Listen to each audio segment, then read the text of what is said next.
the microphone, okay?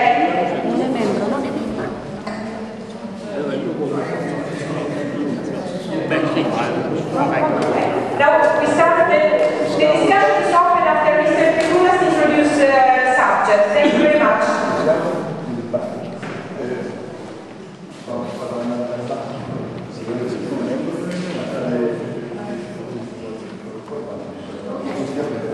We can ask Mr. Corbell to make an intervention, a few words if he wants.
Respect, greater understanding, awareness, and hopefully help and support for the indigenous traditions of Europe.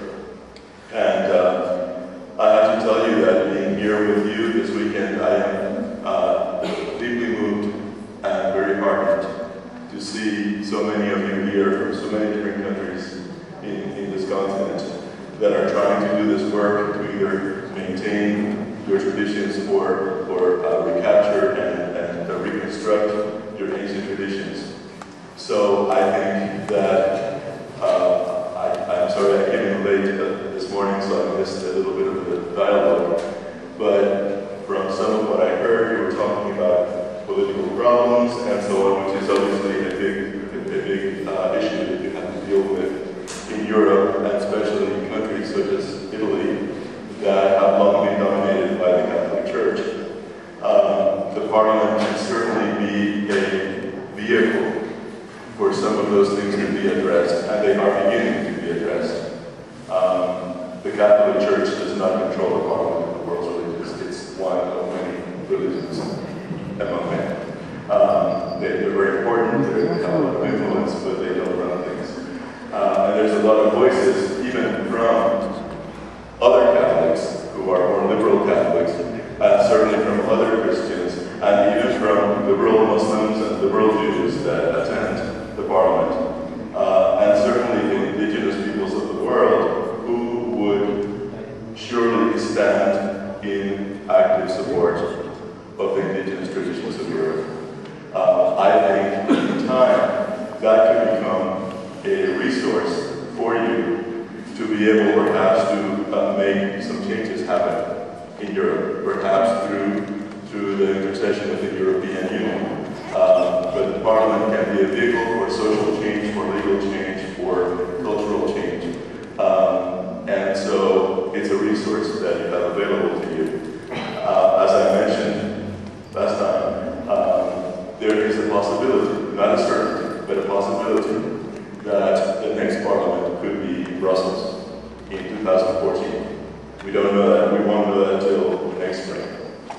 But even if it is in Brussels, it would be wonderful for all of the various groups gathered here, and perhaps for some other groups that have not been able to make it, to show yourselves at the Parliament, to make an impression, to let the world know, let the combined delegates from all over the world know that the indigenous European traditions are alive and thriving, and that, make that presence known. And that's the first step, because once the world is aware of you, then a lot of things can happen from there. Interest from academia, interest from the United Nations, interest from UNESCO, interest from a whole bunch of different places that can be agents of change in your communities, in your countries. But even if the Parliament does not take place in Brussels, it is still possible, if you choose, to work with the Parliament and perhaps create an event similar to the Parliament in Europe, in between parliaments. That has happened already in Mexico, for example, a couple of years ago. So the Parliament would probably be open to doing something else in Europe if it doesn't choose Brussels as the next Parliament itself. So there's a lot of things that can happen, a lot of possibilities, a lot of resources. And part of my being here as both a representative of the Parliament, but also as someone who inherited practices, one of the indigenous ethnic traditions of Europe, is that I want to make this aware. I want to make you aware of this and to make it available to you if you would like to use the resources of the Parliament. So I will stop here.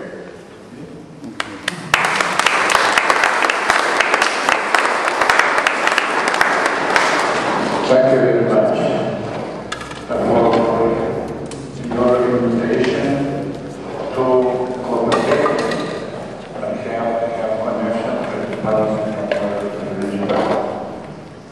I think that we are ready to such cooperation. And no, maybe someone who wants to say something about that.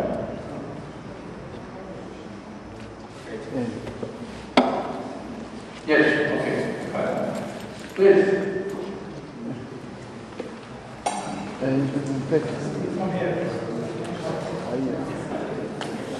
Well, my name is Deepak, and I'm the president of Taksha University, coming from the United States. Taksha is a short for Takshashila University that existed about 900 BC to 534 when it was destroyed by the invading Huns. And it was 10,000 students, 2,000 faculty, and it had rejected 2 out of 3 applicants. People came to study there from all over the civilized world, including Greece, including China, and everyone came to study. It was therefore an international university that lasted for 1,200 years, very close to the same time period as the Olympics that existed from 900 BC to 432. It's amazing.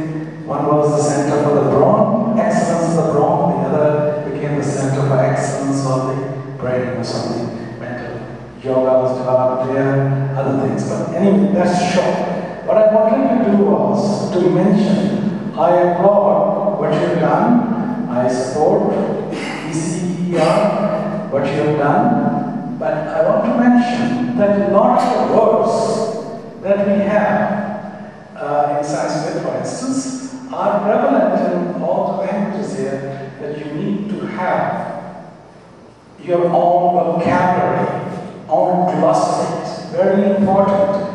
Using the terms God and goddesses always bothers me, because that is the secularization of the word God, God that is judgmental, God that decides whether you go to hell or permanent heaven.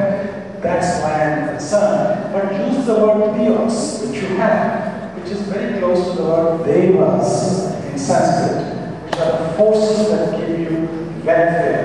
It comes from the word Sanskrit root word Dhan.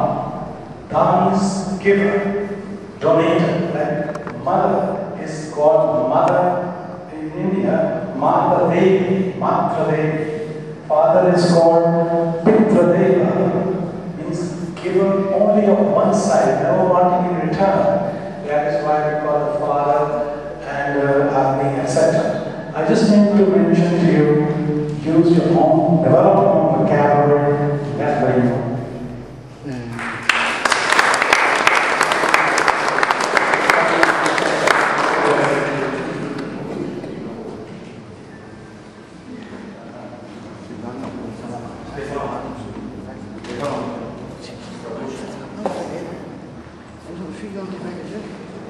L'avevo già alzato.